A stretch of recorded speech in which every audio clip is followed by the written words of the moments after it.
Hola, ¿qué tal? Buenas tardes. Mi nombre es Landy Mora y vamos a hablar en este momento con respecto a los indicadores de referencia en seguridad pública. Justamente esto se refiere mucho a entregar cifras o números de alguna manera por parte de las dependencias del gobierno justamente para saber ¿cuánta es la violencia que existe en México? ¿En qué dependencias puedes obtenerlo? Y de otra manera, por decirlo, cuáles son las atenciones que han dado las instituciones y los servidores públicos, así como si realmente atendieron a las personas o no los atendieron. Y bueno, para tener esta información, en realidad tendríamos que dirigirnos realmente a las instancias correspondientes. Sin embargo, en estos índices es muy difícil que las instancias puedan darlo, ya que no llevan un control. Normalmente esta información la entregan instituciones externas que se dedican a hacer toda una investigación acerca de los delitos o de la cuestión delictiva que existe en México. Por otro lado, es importante mencionar que justamente en estas dependencias que se dedican a hacer este tipo de análisis de la información, también se dedican a hacer encuestas justamente para saber si realmente se les dio una buena atención o tener ciertos indicadores importantes.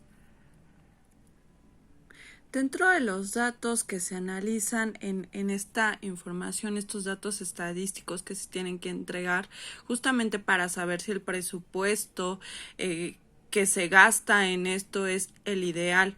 ¿Por qué es esto? Porque justamente al final del ejercicio se destina cierto presupuesto a las dependencias y justamente esto nos hace ver si realmente se está ocupando el total del presupuesto, si realmente se está invirtiendo de manera correcta.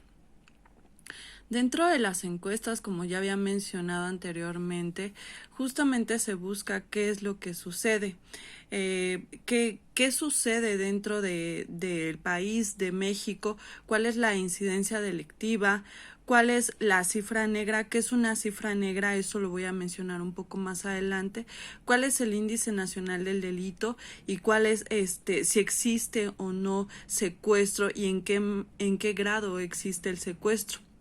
Por otro lado, también se analiza una parte importante que es justamente qué es lo que siente la sociedad al vivir en un país que genera tanta violencia, ¿no? En un país en donde existe muchísima violencia, sin embargo, las instituciones no responden de manera correcta, ¿no? En muchos casos.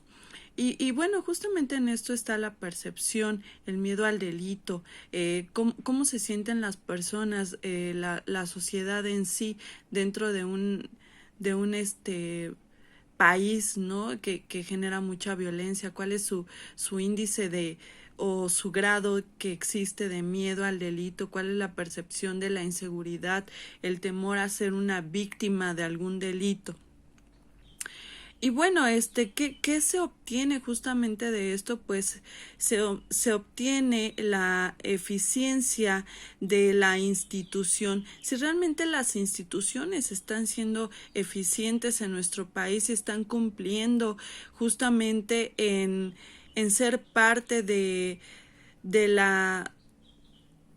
de que no exista impunidad ante un delito, que la víctima sea atendida y se le otorgue todo lo necesario para que esta persona pueda sentirse mejor o estar bien, incluso recuperar su vida, ¿no?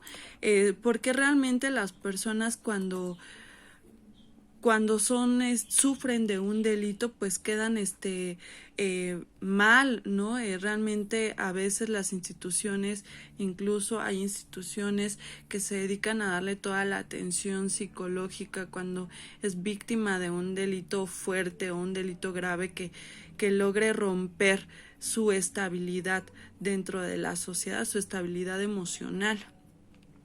Y bueno, justamente como ya lo había mencionado, esto porque es importante, porque dentro de la partida presupuestal existe un gasto que se dedica o que es destinado al gasto público en seguridad.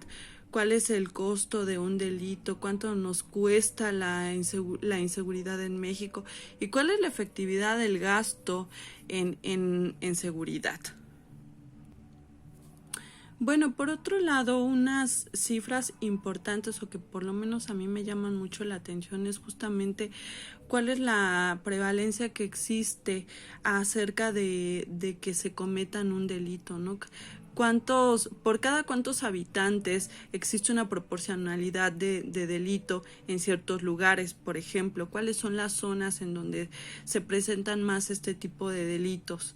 Y bueno, algo que me llama mucho la atención, por otro lado, es esta cifra negra. ¿Qué es la cifra negra? Justamente es la diferencia que existe entre los casos que no son denunciados dentro de la sociedad. Por lo tanto, hay una brecha ahí que se pierde porque hay delitos que normalmente no son denunciados y por ende no se conocen. Hablando de datos estadísticos, nosotros podemos decir que se tienen casos estadísticos con respecto a que se abra una carpeta de investigación, pero ¿qué pasa con los delitos en donde no se abre una carpeta de investigación, en donde ya no se investiga? Pues esa es parte también de la cifra negra. ¿Por qué?